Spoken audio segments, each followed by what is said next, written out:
Chapter 1. The Snowstorm. William Goldston was not the most sociable boy. He never seemed to have as many friends as the other children in his school.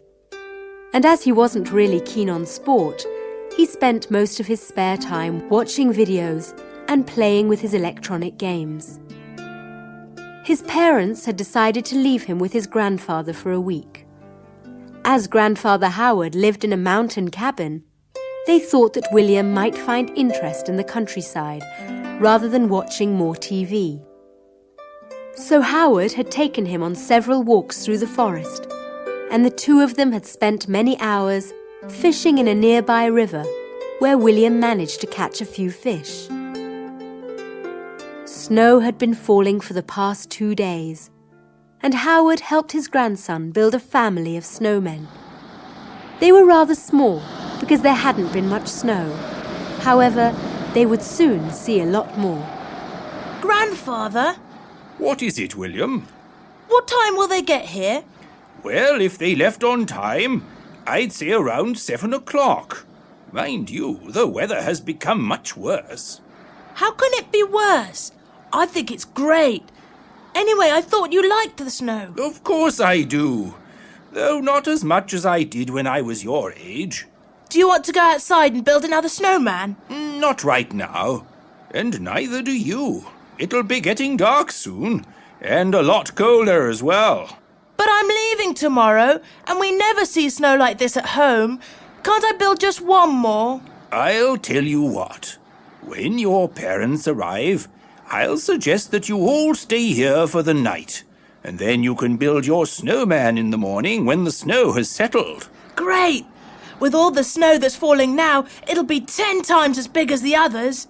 So, what do you want to do in the meantime, William? Let's see what's on TV. What's going on here? William turned on the TV and began watching one of his favourite series, while Howard stared out into the night, worried that his daughter and her husband might be caught in the snowstorm. All of a sudden, the TV picture disappeared and the lamplight faded, leaving the roaring log fire to continue making shadows by itself. William was very disappointed. Oh no, it was just getting to the most exciting part. It must be a power failure. Howard tried turning on some of the light switches and changing some fuses, but with no success. Yes, the electricity's out completely. I think we can blame the snow for that. So what do we do now? How about if I read you a story? Boredom City. How can you say that when you don't even know what it's all about? Have today's children given up on books completely? William wasn't exactly thrilled by the idea, but he couldn't think of another. Okay, what is it about? Oh, it's a wonderful story, full of danger and adventure. Is there a really evil villain? The most evil one. And the hero? There's got to be a hero. Is he brave? Is he strong? Like no other man. Howard, now happy and a little excited, went to his bookcase and produced a large leather-bound book. On the cover was a symbol, a crescent moon, with a tiny circle of gold sparkling near the moon's lower point. The old man blew what looked like half an inch of dust from the top of the book's pages. I've not read this for years. William and Howard sat before the fireplace. What's the hero's name, Grandfather? A very familiar one. You'll recognize it straight away. Now, the story begins on a peaceful day in a peaceful village set deep within a distant, forgotten land. Howard opened the book and turned to the first page. Our hero, who at this time is a boy of about your age, is returning home with his father after a week of hunting.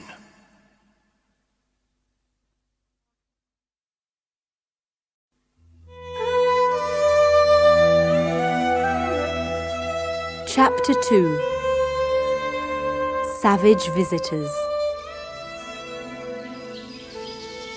Come along, Will.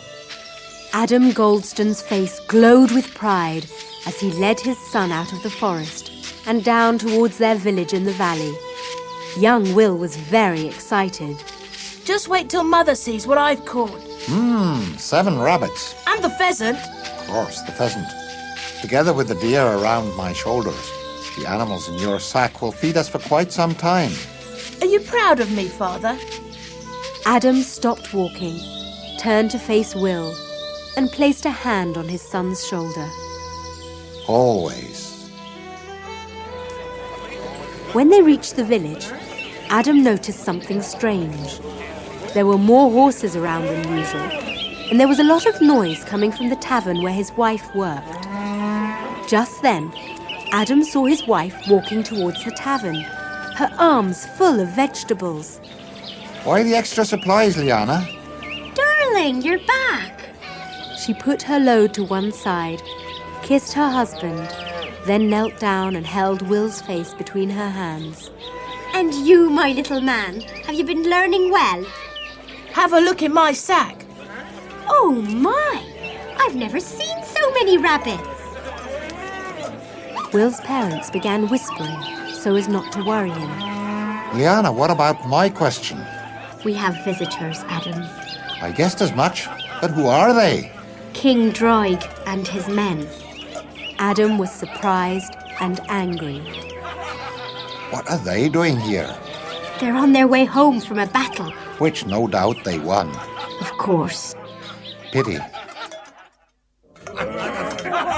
Few people liked King Droig. Those who did were sitting with him in the tavern.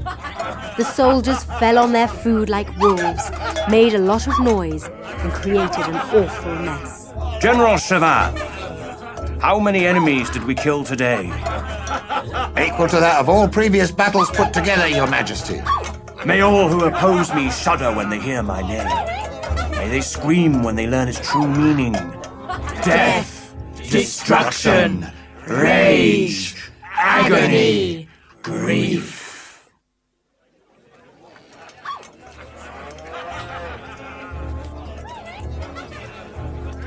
But Father, I'm hungry. Why can't I eat with you in the tavern? Will, I'm not going there to eat. I'm going there to look after your mother. Why? Because King Droig is in there. I've heard stories about him. Then you must know why I'm concerned. After a brief silence, Adam smiled and stroked his son's fair hair. Don't you worry. That's my job. Everything will be fine once Droig has left. And then we'll cook your pheasant, all right? Will gave an unsure smile and nodded. Adam left the family hut, closed the door behind him, breathed in deeply, and set off towards the tavern. Liana was busy preparing more food for the warriors when her husband appeared in the doorway. Is everything okay, Liana? So far, so good. I'll be watching things from that table over there. Take this jug of ale. You'll look more relaxed. Evening turned to night without a problem in sight. Then it happened. Droig had been watching a beautiful young serving girl throughout the feast, and now, drunk on ale and his own importance, demanded the girl's company. That was when her fiancé spoke up. Keep your hands off her! The tavern was suddenly silent, with tension creeping from every corner. Who dares instruct me? I do! Why? Why should my pleasure concern you? Because that girl is engaged to me. Oh, I see. Well, young man, engagements can be broken. I think the lady should be given the chance to choose whichever she prefers. Droig turned back to the girl who was now trembling. What is your name, dear? Ava. My name is Ava. Ava. Such a beautiful name. Well, Ava, it appears that your loveliness is the cause of competition between your brave fiancé and King Droig. King Drag, who is feared throughout the land, whose name is legendary, and who is certainly not known for backing away from a challenge. So, Ava, which one do you really prefer, Ava couldn't bear the thought of becoming Drag's companion, but neither could she watch her fiancé be killed. After thinking long and hard, she slowly approached the dreaded king. Ava, what are you doing? I'm sorry. There you are. Proof that engagements can indeed be broken. The young man picked up a large stone jug, raised it high in the air, and rushed towards Drag. As can heads. Absolutely. Drag stood up and punched the young man's stomach. He then grabbed the jug and hit the youth's head with it. In an instant, he lay dead. Ava let out a deafening scream, and the villagers' anger grew. Without thinking of the odds, they advanced upon the king and his men. Adam was their leader. You unspeakable murderer, Drag. That boy was not even half your age. My heart bleeds. Oh, I shall make sure of that. Adam picked up a carving knife, but before he could do anything, Siobhan grabbed him by the throat and began lifting him up off the ground. Fearing that her husband's neck would soon be broken, Liana rushed across the tavern, holding a bowl of hot broth, which she poured into Siobhan's face. Having heard the noises from within the tavern, Will left the safety of the hut and crept towards a hole in the tavern wall. Looking through the hole, he saw that a great fight had now begun. Wherever he looked, chairs were being broken against men's backs, and as the sword and knife fight carried on in the candlelight, the straw-covered floor became more and more red from his neighbour's blood. He could no longer see his father, but he saw his mother, and as she struggled with the furious Siobhan, she caught sight of her son through the hole. Run, Will! Forget about us! Save yourself! Will couldn't do it at first. He had to at least try to help. But he soon realized that there was nothing he could do. So he ran off sobbing into the night. Sometime later, Will found himself at the edge of the forest, exhausted. He turned and looked back down into the valley and saw that Drag had set the village on fire. His parents, his home, everything he knew was now gone forever. Tears welled up in his eyes. They were not only tears of sadness and sorrow, they were the tears of a 10-year-old's rage.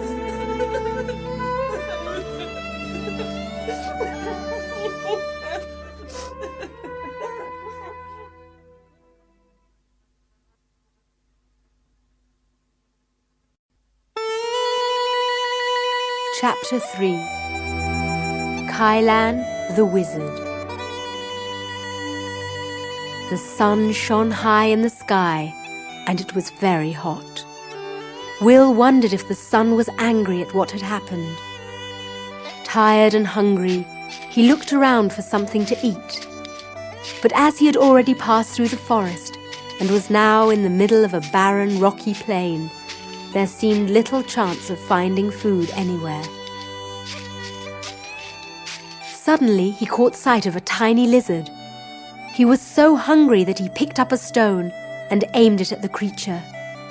Then he realized that he would have to eat it raw, and he began to feel sick in the stomach. He became dizzy. The stone fell from his fingers, and he fainted. Lying on the grey, dusty ground, he soon fell into a deep and troubled sleep. The smell of smoke reminded Will of the burning village. He woke up with a scream, but soon found out where the smell was coming from. A blazing fire in the centre of the cave in which he now lay. The cave seemed a nice place to be, and the hand that stroked his head was very comforting. Will turned and saw the man who had rescued him. He wore a long red robe and a thin band of gold around his bald head. As his face was covered with wrinkles, and as his small beard was completely white, it was clear that the man was very, very old. However, he spoke with the voice of someone many years younger. Do you feel well enough to talk? Will nodded, looking a little scared. Who are you? You wouldn't be able to pronounce the name I was given when I was born. Most people call me Kylan, although you're the first person I've actually met in over 50 years. Will had heard the man's name before. Are you a wizard? Does it show? Well, I've heard many stories about you. And what do these stories say? That you're the kindest, wisest, and most powerful magician in the whole world. Kylan was pleased. It's nice to know that history is being recorded correctly. Now then, young man, what do I call you? Will Goldstone. How appropriate. What did you say? Oh, nothing. A short while passed before Will asked, How long have I been in your cave, Kylan? It's been 2 days now. You looked very sick when I found you, but thanks to some bathing and a bit of low-level magic, your bruises, cuts and sunburn have almost faded away. Although I don't think that mark on your chest will ever leave you. What can you tell me about it? Will opened his sackcloth shirt and looked at the birthmark, a crescent moon and a tiny circle. I've always had it. Do you know what it means? No, I'm afraid that I don't. Kylan was lying. As the night went on, Will told Kylan about all that had happened. The wizard said that Will could stay with him for as long as he liked. Will thought that the wizard had told him that out of sympathy. However, Kylan had realized how important Will was the moment he first saw the birthmark. He said no more about it. Neither did he invite Will to learn about his magic. Will would have to ask for that himself. The years went by, and Will's hatred of Dreig grew. He never spoke of it, because he knew that Kylan didn't approve of revenge. However, Kylan also wanted to see Dreig killed. He wanted it to happen so that the world could once again be at peace. Will realized that he needed to find new talents within himself. He often saw Kylan practicing his magic, but this was something that could never be taught. What Kylan could teach him was how to focus his mind and spirit so that he could use his body to the full. So, when Kylan forgot to block off the entrance to his training chamber, Will crept in to see what the wizard was up to. I knew that passage must lead to another cave, but I would never have imagined that it would be so big. Thanks to the power of magic, the vast stone chamber was filled with grass, bushes and trees. It was where Kylan got his food and the place where he practiced his own special kind of martial arts. Will watched with amazement as Kylan, his eyes closed all the time, jumped, twirled and sailed through the air. He leapt from branch to branch before flying head over heels towards the statue in the center of the chamber. It was a statue of Dazan, the sun god, and Kylan was now standing on its head with one foot. You landed on each of those branches for only an instant. You hardly even touched them. How can a man move with such speed and grace? Practice. If I could move like that. You can if you want to. With these skills, together with what your father taught you about hunting, you would be unstoppable. Will's breathing had become heavy with excitement. Teach me, please. Kylan smiled and opened his eyes. I would be glad to.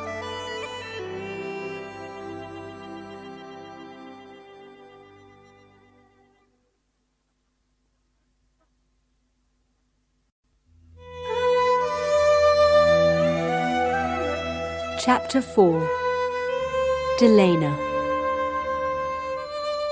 Will sat beside the smoking remains of the previous night's fire.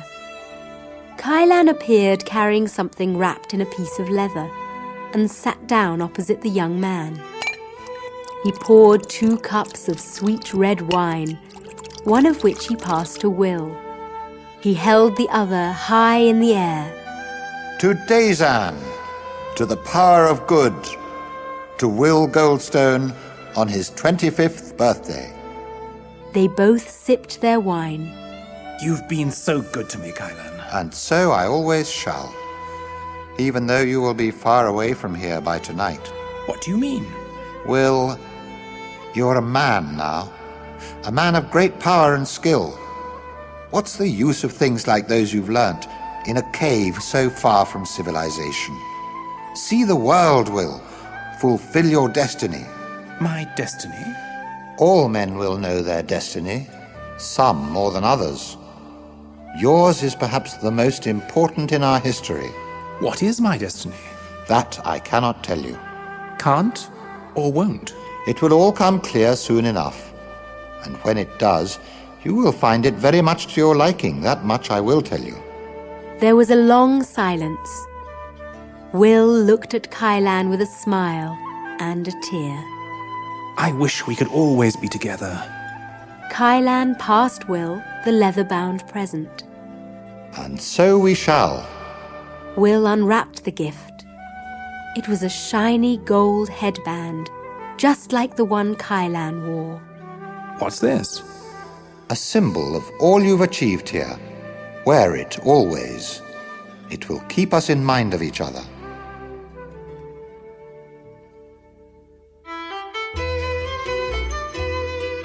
Since leaving Kylan's cave, Will had spent 5 years traveling far and wide, through forests, through the wilderness, and had spent time in each village he found. He was now in the city of Galabis, which was of great interest to Will for 2 reasons. First of all, it was the biggest and busiest place that he had ever seen. More importantly, however, it was very near the Dark Fortress, King Draig's home and palace. It stood tall upon a nearby hill, casting a grim shadow across the city. Will planned to stay in Galabis for a while, to see what he could learn about the fortress. But right now, he needed food and some rest, so he made his way to the city's most popular tavern.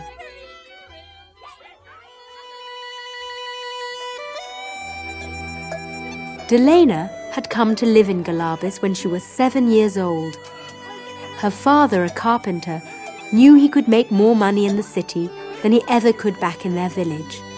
He planned to make a wealthy future for his daughter. But both he and his wife died of the sleeping sickness when Delena was 10. So the girl began working in the tavern from that early age. The dark-haired beauty was happy where she was, although she had often dreamed of returning home to see what had become of the boy she once loved. That was now impossible, however, as the village no longer existed. A jug of ale, please. As Will passed Delena a coin, their eyes met. Do I know you? That's funny. I was about to ask you the same thing. You remind me of someone I knew a long time ago. Maybe I'm the same person. No, he's dead. His village was destroyed 10 years ago. Then Will noticed her bracelet. He had made it from animal hair when he was 9. Don't you mean our village? Yes, it was where I used to live. Before your father realized that more people wanted carts in Galabas. Your name is Delena, isn't it? Yes, but how do you know? I thought it was you. When I saw your bracelet, I became certain. I gave it to you the day you left home. Will? Will Goldstone? Will nodded. Delena leapt over the wooden counter and embraced her childhood sweetheart. Will was happier than he had been for a very long time.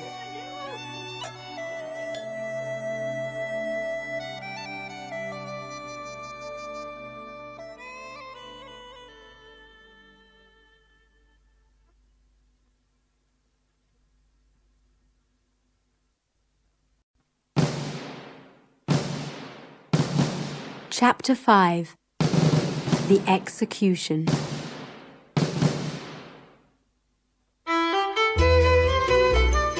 Summer became autumn, and the love between Will and Delena was the strongest that had ever been felt. So powerful were these feelings, Will's thirst for revenge no longer seemed so important. All he could think of was his future bride. The wedding preparations had all been made. The village square was filled with colourful decorations, and a huge supply of wine stood ready to flow between countless smiling lips. It was the night before the wedding. The next day, the couple would at long last share the name of Goldstone. In keeping with tradition, Will celebrated with the friends he had made while elsewhere. Delena celebrated with hers. Spirits were high in the tavern, as Delena's lifelong dream was about to come true. However, the cheers soon faded when the tavern door swung open and two of Dreig's men entered. Why such happiness? Is someone getting married? Delena nodded nervously. Well, I must say you picked a nice time of year for it. Isn't that right, Rog? Yeah. The tavern was as silent as a grave. For a moment, the men looked as if they were about to leave, and Delena breathed a sigh of relief. But they suddenly grabbed her, and she let out a cry. What are you doing? Well, you know, marriage is a very big step. You'd agree, Rog? The biggest gone. And so if you're going to take that step, it's best to be sure about your future husband. Oh, I'm sure. How can you be when you've not looked at the other possibilities? What do you mean? Well, for a start, there's our boss, your king. He's always had an eye for beauty and the power to take it. No, Delena screamed as the men dragged her from the tavern.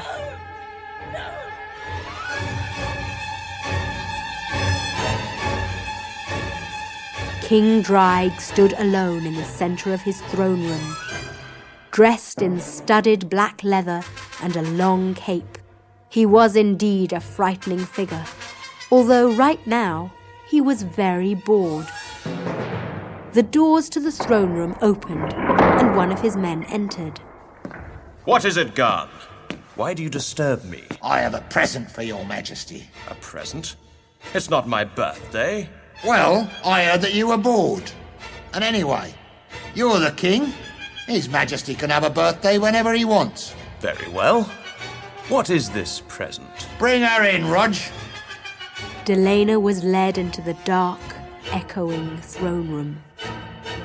Oh, yes. Happy birthday to me, indeed. He advanced upon the terrified girl. What is your name, young lady? Delena. Delena. A fitting name for such a beautiful creature. Now that you're within the walls of my dark fortress, tell me, Delena, is it how you imagined it to be? Was. I suppose it could do with a woman's touch. And what of me? How do I make you feel? Delena could say nothing. Lost for words? Well, I know how you make me feel. Dreig began stroking her hair, and she closed her eyes in terror and disgust. Finding new courage, Delena opened her eyes and spat in Dreig's face. I'd sooner be dead than live a life with you. Dreig, his face frozen with surprise, blinked his eyes. He wiped his face clean and smiled. Very well, my dear. Your wish is my command. Take her away, Rog. Delena was led quickly to an even less pleasant part of the fortress, while Dreig walked over to Garn, who he struck with the back of his hand. What sort of present do you call that?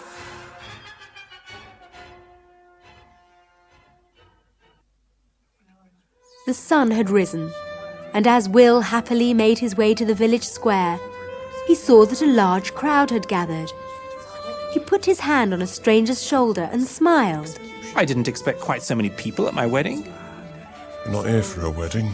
It's a public execution. Will was horrified. An execution?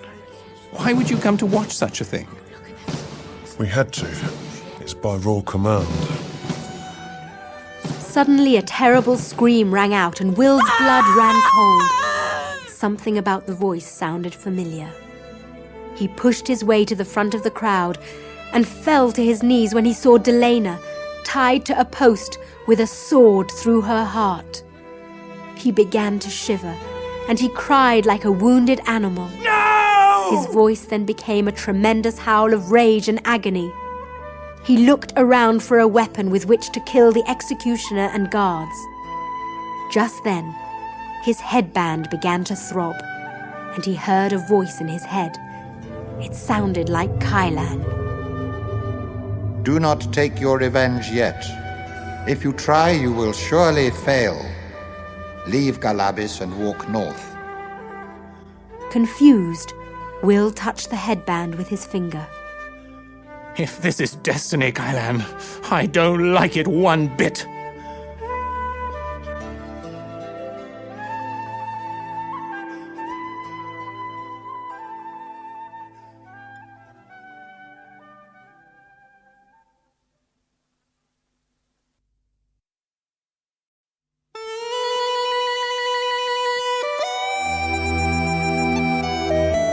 Chapter 6. Ready to meet destiny. Unable to think of anything other than Delena's death, Will continued his walk through the wilderness. He had been walking for almost a week now, and the exhausted young man had no idea of where he was going. Eventually, he decided that he could walk no further, so he sat down against a large rock. Opposite him was a cave. As Will stared into the blackness within, he began hearing tiny, high-pitched noises, like echoing musical whispers, like something out of a dream. Once more the band around his head started to throb, this time causing some pain. He felt dizzy, and his eyes were suddenly forced shut. He thought he was falling asleep, and that he was about to meet his most troubled dream in years. However, Will was not dreaming. Will was nowhere. The voice spoke again. It was definitely Kylan. I once talked about destiny.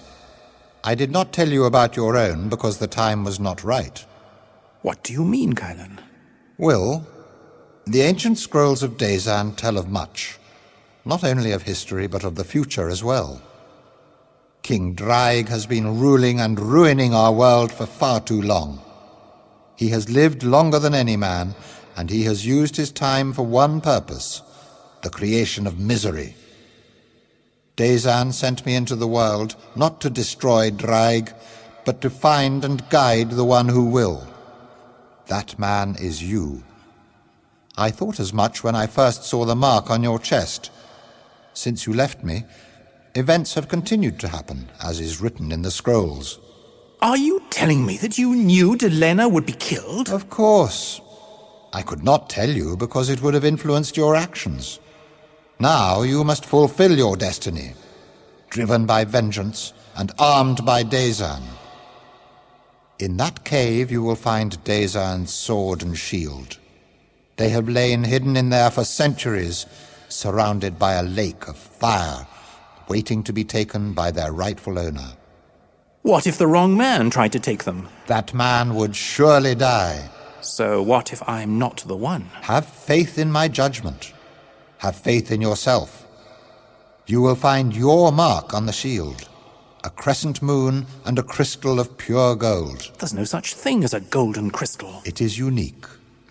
It is the sun crystal, the most powerful of all those created by Dazan. It will light up the world in our most desperate hour. The crescent moon will free the power of the sun, and victory will be yours. People will call you savior. People will call you king. Enter the cave, Will Goldstone. Take your weapons and free the world from the shadow of Draig. As Kylan's voice faded, Will opened his eyes. Everything seemed normal again, except for the fact that it was now night. I closed my eyes when the sun was in the sky. Now the moon is in its place. Will spent a long time thinking about all that Kylan had said. He grew worried as he thought about the lake of fire. What if Kylan is wrong about me? I will burn alive. After a while, he realized that he had to take the risk. Kylan told me to free the world from the shadow of Draig. I have to try. I have to find out if I'm the one who can make a difference. I'd rather burn trying to beat that monster than live in a world where he is king. Will stroked his birthmark as if it were a good luck charm. He stood breathing heavily in the mouth of the cave. The moment seemed to last forever. I must have faith in myself. I must have faith in Kylan. I must have faith in Dazan. With that thought firmly in mind, Will took a step forward.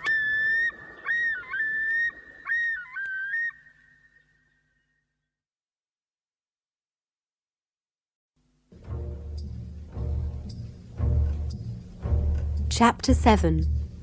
The Fight Begins. Will made his way through a narrow passage. With each step came more light, fierce orange light, and the heat continued to increase.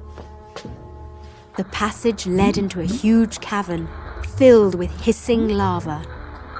The lava was so hot, Will could feel his face beginning to blister. Staring across the fiery lake, he saw a small rocky mound in the center. The only way it could be reached was by a path of stepping stones. Some of these stones lay very far apart, and some looked too small for a man to stand on. Will's clothes helped protect his skin from the intense heat of the lava, but he knew that he might pass out if he became too hot. To pass out now would mean certain death, so he removed most of his sweat-soaked clothes, then placed a cautious foot on the first of the stepping stones. He found that he could balance on the first stone, but as he stepped onto the next, and the next, he discovered that it was becoming harder and harder to keep his balance. As he stood amidst the swirling, bubbling lake of death, he realized that it would be safer for him to run across. He took a deep breath and ran towards the center of the cavern, and though he nearly fell twice, he made it safely to the weapons. Will examined the weapons. They were the finest that he had ever seen. He waved the sword high in the air so that he could feel its weight. He was even more impressed when he picked up the shield. The crescent moon shone in the light of the lava, while the crystal in the center was as golden as Kylan had described. Special weapons indeed. They could make any man invincible. But only one man shall hold them, and that man is me. Now I'll find out for sure. I wasn't carrying anything when I came across, so the real test will be whether I can get out of here. With the shield on his arm and the sword held high, Will began to run. Badly burned but excited and proud like never before, Will stepped out of the cave and into the cool night air. Now I shall be able to make a difference. I shall avenge the deaths of my parents and my one true love. I'll be at the Dark Fortress in about 7 days. Will's voice echoed, filled with rage. Enjoy life while you can, Draig. You have only 7 days of it left.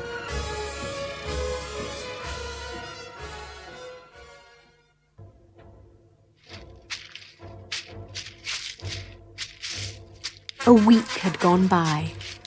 Will was walking through the forest that surrounded Galabis when he saw a young woman tied to a huge oak tree. 2 of Dreig's men were now advancing upon her with flaming torches. One of them burned her arm, but she did not scream, even though her eyes were filled with tears. How can men enjoy such cruelty? Thought Will as he crept silently towards the torturers. The other man was about to burn the woman when Will suddenly attacked him. He struck the man with his shield, knocking him unconscious, and killed the other with his sword. He placed his weapons on the ground and began untying the woman. Don't worry, it's over. I'll take you to your home. The woman punched Will in the face and yelled, You fool! You've ruined the endurance test. I was supposed to be joining Dreig's army tomorrow. How long will I have to wait now?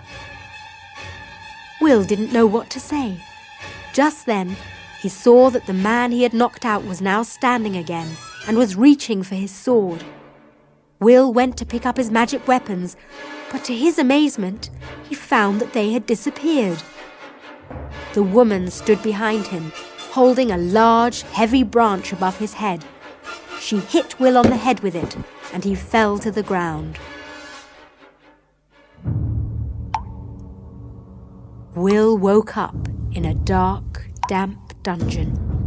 He sat up quickly when he noticed a large rat near his face. Good evening. The voice came from a heavily built man with a horribly scarred face, who sat chained to the wall opposite Will. Which do you want first? The good news or the bad news? The bad news. Well, the bad news is that we're going to be executed tomorrow. What's the good news? You're awake in time for dinner.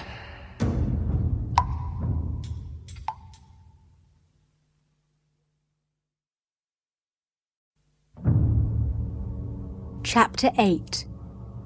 Imprisoned. Here you are, scum! The jailer brought in 2 bowls of awful-smelling food, which he put in front of the prisoners. Enjoy it. It's the last food you'll ever eat. You forgot the salt. The jailer turned to the scarred man angrily. Don't try to be funny, Shivan. In fact, don't talk. Eat that slop, and that is all. If I hear you talk again, I'll cut your tongue out. With that, the jailer left the dungeon and locked the door. Will and Shivan began talking again, but very quietly, so as not to annoy the jailer. Actually, this food would taste better without the use of a tongue. Will nodded in agreement. So, who are you, Shivan? Up until yesterday, I was General Shivan. I had been General Shivan for more than 4 years. I served Dreig more loyally than any other man. And now I've ended up in here. Another lamb for the slaughter. Had you made him angry? No, I'd done nothing. It seems that Dreig often decides to sacrifice his most valuable men. I only found that out yesterday. Why would he do such a thing? Well, for one thing, he thinks that executing someone so important will make his god even more pleased with him. And for another, it means that he'll always be in command of young, athletic generals, because none of us have the chance to grow old. But I think that there's another reason. I think he does it to make sure that no one powerful will ever betray him. They'll be dead before they can even think about doing so. Who is this god you spoke of? Scareth, the Destroyer. Lord of chaos, of suffering, and of all black thoughts. Do you worship him? I used to. When did you stop? Yesterday. Shivan went on to tell Will all about the following day's execution of the traitors that was to take place. And although his cellmate certainly seemed familiar, never once did Will recognize him as the man he saw fighting with his mother all those years ago. He didn't know that it was this man's knife that finally cut her throat. Nor did he realize that the scars were caused by the hot broth his mother had thrown on his face. Eventually, the conversation switched to Draig himself and the secret of his power. This made Will very curious and Siobhan very excited. His voice grew louder with each sentence. King Draig wears a medallion around his neck. It was given to him by a sorceress called Vyra. He put it on when he was 40 years old, and he has remained at that age ever since. That was over 100 years ago. If the medallion is removed, his strength will leave him and he will melt away. Without that medallion, the mighty Draig is nothing. At that moment, the jailer returned. He looked furious. I told you, didn't I? No more noise, I said. Well, let's hear how loud you can be with a mouth full of blood. He walked towards Siobhan with a sharp, rusty knife. Suddenly, Will threw his food bowl across the dungeon, hitting the jailer's head. The jailer span round in pain and was about to make a move towards Will when Siobhan leapt to his feet, wrapped his arm around the jailer's neck and broke it with a terrible snapping sound. The jailer's lifeless body slid to the floor. You wanted peace and quiet? You got peace and quiet. Quick, Siobhan, throw me his knife. The knife flew through the air and landed at Will's feet. He picked it up and tried to break his chain with it. What are you doing? Well, you know what they say about a chain. No. What do they say? It's only as strong as its weakest link. Once Will had managed to break his chain, he freed Siobhan. We have to get hold of that medallion. Yes, it's time it was worn by someone else. No, it must be destroyed. And then our world will finally be at peace. Will and Siobhan left the dungeon in silence. They were about to walk down the corridor when a hand touched Will's shoulder, causing him quite a fright. He turned round quickly and was both relieved and surprised to see Kylan. The wizard stood smiling as he held out Will's magic weapons.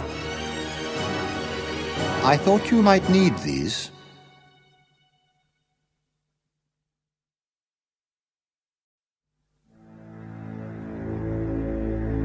Chapter 9. Out to kill the tyrant.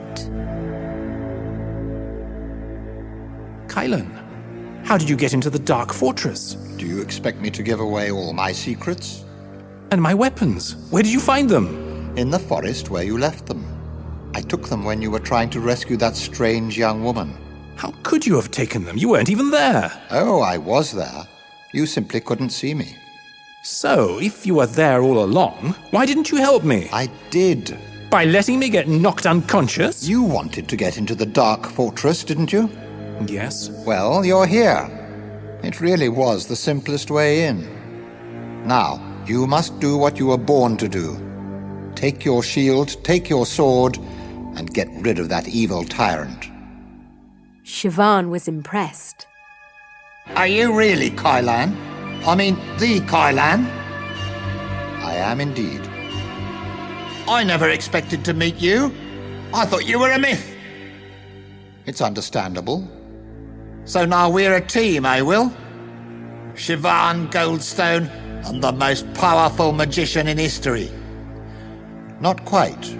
You see, I've already done more than I'm supposed to. Are you leaving, Kylan? Of course. The rest is up to you, and you alone. Don't worry, Will. I shall be watching. Wait! Kylan! Before Will could say any more, Kylan had disappeared. Having realized that someone was escaping, the prisoners in the other cells cried out to be set free.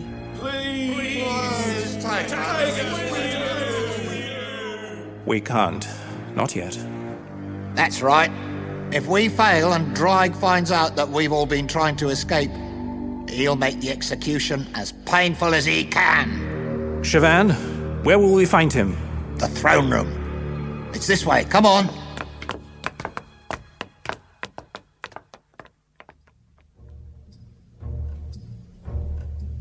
Draig's silver crown reflected the light of countless black candles. He sat upon his throne, discussing the following day's celebrations with his new general, a young man called Tykan. How many traitors do I have in the dungeons below? Including Siobhan and the young man caught in the forest, we have 23 prisoners. Draig shook his head. There must be more, Tykan. What do you mean, Your Majesty? I mean, there are many more disloyal people to be punished. The day of Scareth is the day traitors are punished. The medallion that witch gave me says that not all traitors have been arrested. And for that, I want them all caught. Go forth into Galabis, Tykan. Bring me as many as you can find. Tykan nodded and left the throne room, leaving Draig alone to dream of death.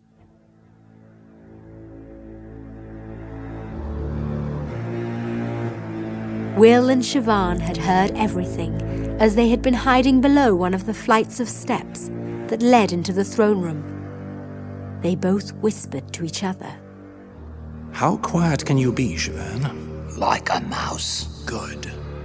We have to catch Draig by surprise.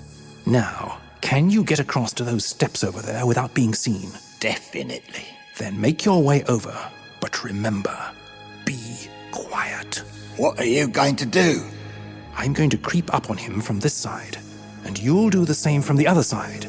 So, when we attack, he won't know which of us to try killing first. Understand? To the last letter. Then go, and be careful. Siobhan moved backwards through a small doorway.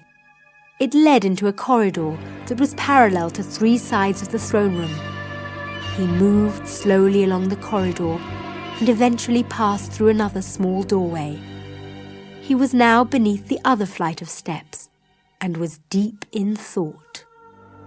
This is it. Draig will soon be dead, and then I can take Vaira's medallion for myself. But what if we fail? He'll have me chopped into fish bait. Oh well, he was going to kill me anyway. It's just that we would stand more of a chance if that wizard hadn't left. An idea suddenly struck him. Although, I could help save his life. Then I'd be back in his army, back in a position of power.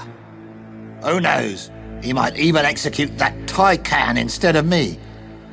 I wish I knew what to do.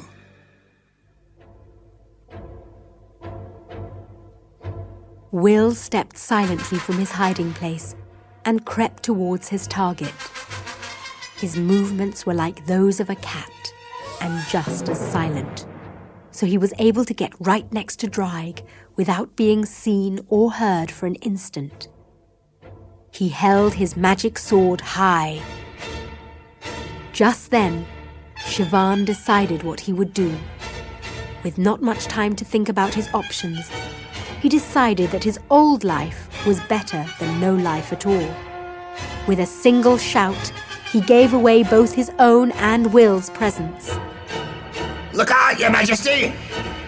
Draig looked quickly at Siobhan, then at Will, and with a swift, sudden movement, he grabbed the young adventurer by the throat. What are you doing here, Siobhan? And who is this creature? We shared the same dungeon and escaped together. It's lucky for you that I'm out of there, as I soon found out that he planned to kill you. As if he had achieved much. Is this true, young man? Are you an assassin? Draig tightened his grip, making Will choke. No, Your Majesty. I'm as loyal to you as your new general. But you look like an assassin. You are armed. Why are you armed? At first, Will couldn't think of what to say. He hadn't expected to be having this conversation, and on top of that, he was finding it harder to breathe by the second.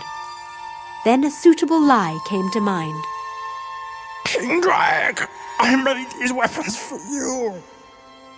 Draig released his grip, and Will fell to his knees.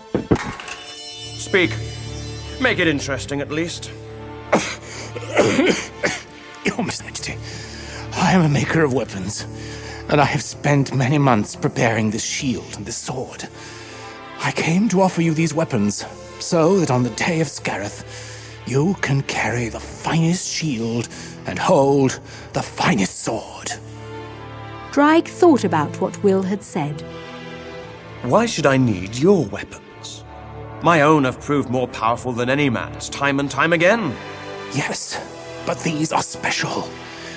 They are made of a brand new metal. Believe me when I say that they are indeed the best. I will show you, if you let me. What do you mean? Let us test these weapons against your own. If I am wrong, then I will gladly die for wasting your time. Very well. If you are telling the truth, you will die. If you are lying, you will still die. As for you, Sivan, if I find that you are lying, your death will be the slowest of all.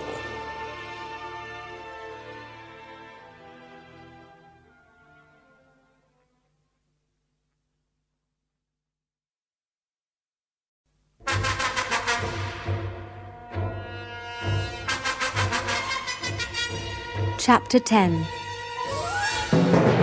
The Confrontation. Draig's men gathered round as their king led Will into the fortress courtyard.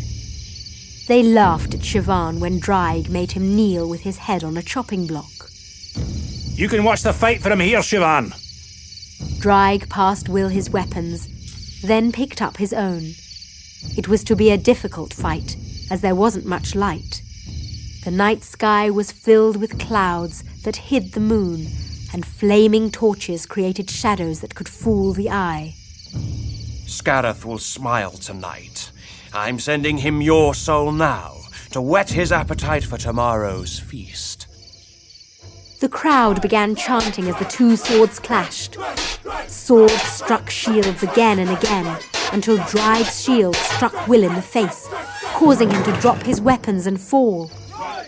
Will looked up at Draig's sword as it came towards him. He didn't have time to pick up his weapons, so he rolled out of the way, then jumped to his feet. Draig was really enjoying himself. He attacked his unarmed opponent, but Will avoided death with the help of the martial arts Kylan had taught him.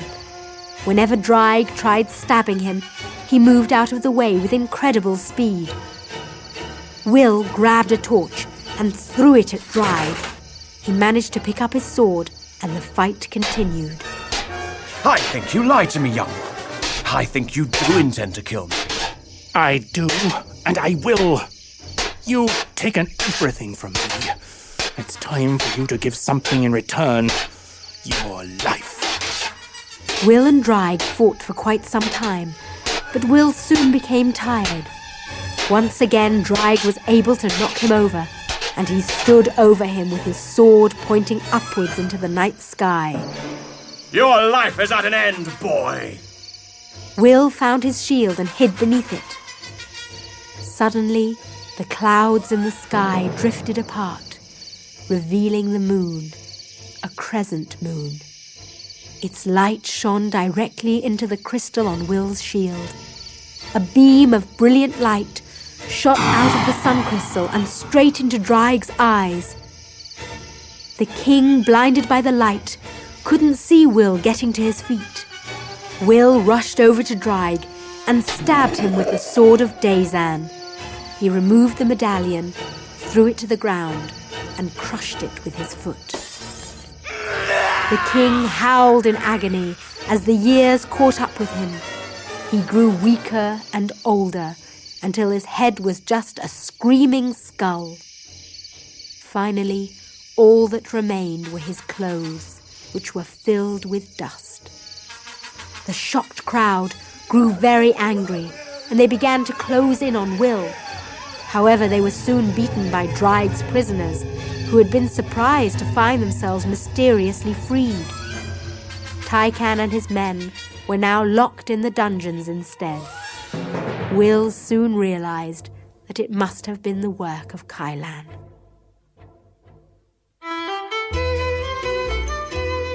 The next day, the people of Galabis gathered at the fortress, having heard the news of Draig's death. The people cheered and chanted the name Goldstone, and Will was presented with Draig's crown. He put the crown under his arm and spoke to the crowd. My friends, we are finally free. I will be glad to be your king, but I will not rule you. You must rule your own lives. Rule them well, and help peace prevail forever. I have lost much, and now want to spend some time alone. I will soon be leaving to live a simple, quiet life, but before I go, I shall perform one royal deed.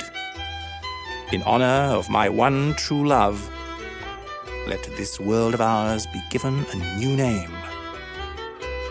From this day forward, it shall be known as Delenia. Meanwhile, in a faraway cave, an old wizard smiled the proudest smile of all.